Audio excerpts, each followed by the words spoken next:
Interview सिरीजच्या या पुढच्या प्रश्नाकडे आपण वळूया. हा प्रश्न अत्यंत ट्रिकी आहे. हा विचारला जातो, are you willing to work in shifts or relocate, किंवा are you willing to work in shifts also are you willing to relocate. कारण जाणून घेऊया. आता नीट बघा, जेव्हा तुम्हाला इनिशियल फोन आलेला आहे किंवा तुमचं सिलेक्शन झालेलं आहे इंटरव्ह्यूसाठी, तेव्हा तुम्हाला हे माहीत असतं की माझा इंटरव्ह्यू कुठल्या शिफ्टसाठी आहे किंवा कुठल्या प्रोजेक्टसाठी आहे किंवा कुठल्या लोकेशनसाठी. असं नाही होत की तुम्ही इंटरव्ह्यूला गेलात, तुमचा इंटरव्ह्यू समजा एक्स सिटीमध्ये होतोय आणि मग तुम्हाला तिथे जाऊन कळतं की नाही जॉब लोकेशन वाय आहे. फार रेअरली, किंवा नाहीच होत. म्हणजे तुम्ही पुण्यात इंटरव्ह्यू देत असाल तर तुम्हाला माहिती असतं किंवा जेडी मध्ये जॉब डिस्क्रिप्शन मध्ये लिहिलेलं असतं की ही पोझिशन बँगलोरमध्ये किंवा हैदराबादमध्ये, आणि तुम्ही त्या इंटरव्ह्यूला पोहोचलात म्हणजे तुमचा माइंडसेट असतो की माझं सिलेक्शन झालं तर मला माझं शहर सोडून हैदराबाद, पुणे, बँगलोर, मुंबई कुठेही जावं लागेल आणि मी जाणार आहे. खरं सांगू का, ऍज अ फ्रेशर ही तुमची तयारी असायलाच पाहिजे. कारण सध्याच्या जॉब मार्केटमध्ये पहिली ट्रेन पकडणं, पहिला जॉब पकडणं हे नितांत गरजेचं आहे, मग तो कुठेही असू दे. त्यासाठी कॉम्प्रोमाइज करणं हे करावंच लागतं आणि त्याची तयारी ही असायलाच हवी. पण हे सांगायचं कसं? 2-3 ऍस्पेक्ट्स आहेत याच्यामध्ये. एक विचार करूया की मी खरंच का तयार होईल, किंवा मी तयारी करण्यासाठी मला काय काय गोष्टी माझ्या साईडला बघणं गरजेचं आहे.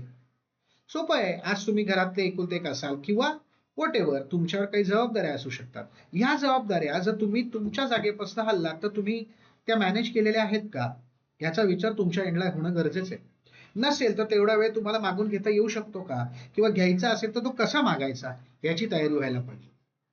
त्याचबरोबर जर तुम्ही रिलोकेट झालात, दुसऱ्या शहरात गेलात, दुसऱ्या ठिकाणी गेलात, नवीन टीम्स असतील, लोकल वेगळं, लँग्वेज वेगळं, याच्याबरोबर तुम्ही कोपअप करू शकता का, याची तयारी तुम्ही केलेली आहे का, किंवा करू शकता का, हे तुम्हाला सांगता यायला पाहिजे. या सगळ्याचा समय साधून जर अचूक उत्तर दिलं तर हा प्रश्न क्रॅक झाला. एक सॅम्पल उत्तर बघूया.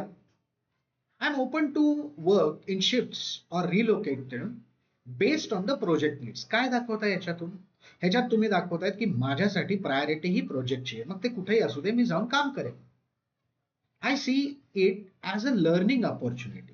म्हणजे प्रॉब्लेम नाहीये, पण माझ्यासाठी ही ऑपॉर्च्युनिटी आहे and a chance to gain exposure to different projects and teams. हे खूप गरजेचं आहे. आज एक्सपोजर मिळणं वेगवेगळ्या ठिकाणचं, वेगवेगळ्या टीम्सचं, वेगवेगळ्या प्रोजेक्टचं, हे खूप गरजेचं आहे पुढे जाण्यासाठी. त्याचबरोबर तुम्हाला हेही सांगता यायला पाहिजे, if given a prior notice I can plan accordingly and ensure my responsibilities are manage well. खूप इम्पॉर्टंट आहे, नीट बघा जे मी तुम्हाला सांगत होतो. म्हणजे मला ही सवय आहे की मला जर कुठे जायचं असेल तर माझी जी एक्झिस्टिंग रिस्पॉन्सिबिलिटी आहे ना ती मी व्यवस्थित मॅनेज केलेली करतो.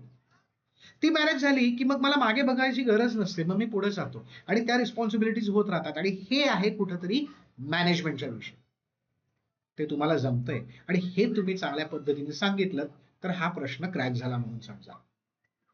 आता हे सॅम्पल उत्तर आहे. आपण आपल्या एंडला नीट विचार करा. प्रत्येकाने विचार करा की मला काय सांगता येईल. हे जनरिक उत्तर आहे, पण तुमच्या सगळ्यांची उत्तरं कुठंतरी इथे मॅप करा. समरी नटशेल मध्ये, दुसरीकडे गेलो तर मला काय मिळेल, आणि जाण्यासाठी मला थोडासा वेळ हवाय कारण मला माझ्या रिस्पॉन्सिबिलिटीज काही मॅनेज करायच्या. बस एवढंच. या पद्धतीने व्यवस्थित सांगितलं तर हा प्रश्न सुटला. अशा अनेक प्रश्नांना घेऊन आपण पुढच्या व्हिडिओमध्ये भेटू. Thank you for listening.